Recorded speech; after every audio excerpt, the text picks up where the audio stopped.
The Susquehanna Valley has certainly changed over the last few centuries, but the view of the river from this spot has been picturesque from the start.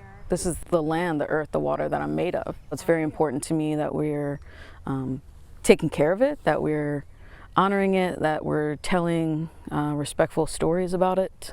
This clearing in Native Lands Park in Lower Windsor Township is the last known major settlement of the Susquehannock people. Living in a village for about 20 to 25 years. Today there's a trail along what was the palisade wall that protected the community.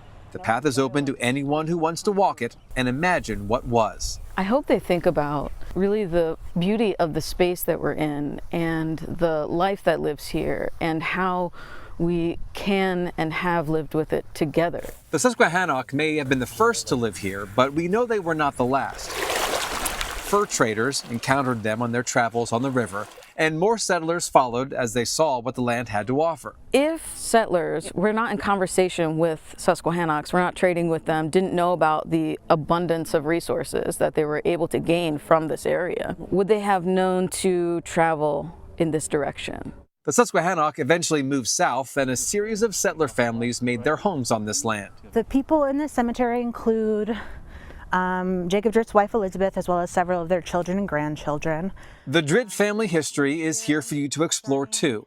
Jacob Dritt was a local militia captain during the Revolutionary War and moved his family to this land where they remained until the 1850s. I think it would have been daunting, to say the least, to know that you were, at least for a time, the last family before it was just, as far as they knew, just wilderness. It's not as if they had neighbors to go check it. Yeah. Most of the land here is fields and undeveloped, but there are some remnants of buildings that would have been built in the 1800s and used for farming and storage.